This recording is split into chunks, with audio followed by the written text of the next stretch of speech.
Hey everyone, welcome back to Big Strong Book. I'm Reed, and today we're going to be going over chapter 31 of the Dragonbone chair, The Counsels of the Prince. So right away in this chapter, Simon is reunited, I guess you could call it that, with Towser, uh, the Prester John's jester, and he sets him up to meet with Joshua. And what I find interesting with this notion of Simon coming to meet Joshua is, Simon was the scullion. Simon was the castle boy, the kitchen boy. He wasn't, at the front lines, so to speak, but he is now, and it's almost like not only the personal growth that he has gone through allows him to reach a new, not necessarily a new plateau for himself, but a new echelon of development.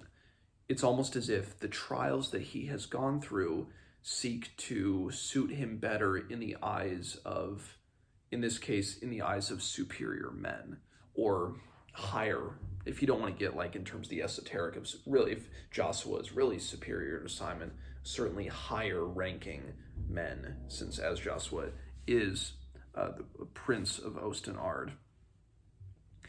And Joshua is kind of poring over some military writings, and he notices that, or he makes note of that, the fact that Naglimund apparently has never been broken by siege. And he feels a little bit nervous, but a little bit confident at the same time. And he says to Simon, if we stand alone, we will stand a long time, but we will fall at last. Like the amount of time, the logistics it takes to even get some allies, it takes so long. And it's very interesting for Simon to hear that. And he sends Simon off to get a sword and asks Simon if he's been trained, and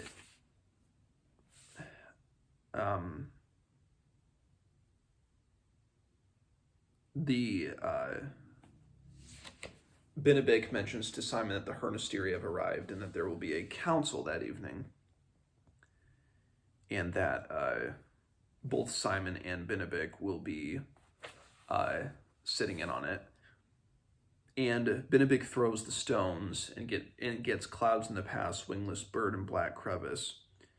And when he throws it, he explains to Simon what he is doing. Clouds in the past, meaning where we stand now, it is hard to see, but beyond is something very different than what is behind. Wingless Bird, something of advantage, but here it seems our helplessness, the youth over to the ministrations of a bear-like northern Ergonlandish guardsman named Hasten, or that's where they are. Excuse me, I flipped the wrong page. But here it seems our helplessness might be itself useful, or so I am reading the bones today. And then Black Crevice is a strange one. It means treachery, similar to the false messenger.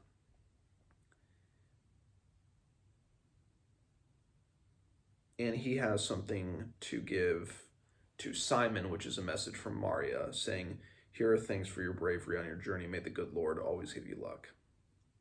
Simon's kind of confused, almost angry at Maria, because in Simon's mind, it's almost as if she abandoned him in Benedict, even though that's certainly not the case, as we, eventually find out who she is at the end of the chapter, of course.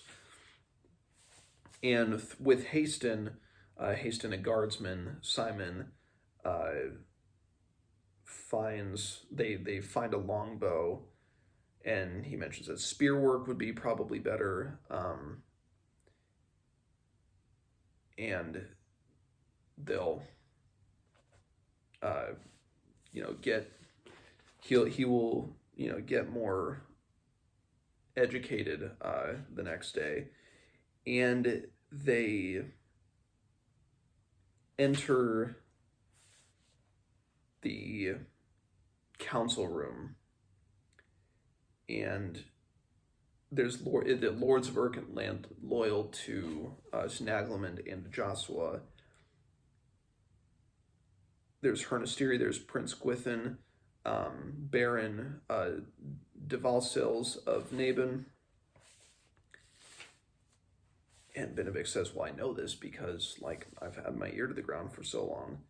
And Bishop Anatus starts by kind of giving a blessing over everything. And Joshua essentially brings them together to explain why they're all there. He mentions taxes have been raised to the point of cruel punishment, even as the land has suffered beneath fierce drought. At the same time that the Hayhold reaches out to take more than it ever did, Elias has pulled back the troops that once kept the roads open and safe, and which helped to garrison the emptier lands of the Frostmarsh and the Wieldhelm. And they know it's true. And Joshua says, so we are faced with a problem. What do we do? That is why I've called you here, and I presume why you have come to decide what we may do to keep those chains off our necks that the king would put on us. And Simon notices somebody, and he sees Vorsheva, who's daughter of a clan lord, and she's Joshua's lover, partner, however you want to refer to Vorsheva. And there's just a little bit of dialogue between him and Simon where Benedict says, they say she's a great beauty, and Simon's like, they say she's right there, we can judge for ourselves. And Benedict says, but I'm having trouble judging. It is that I do not like the look of tall women.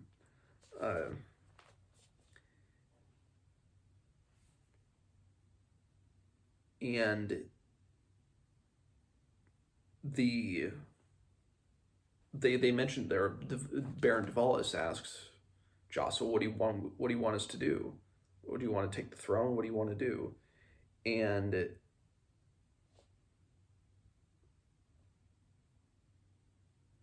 he says he does wish revenge. He would sacrifice the revenge for the good of Osten Ard.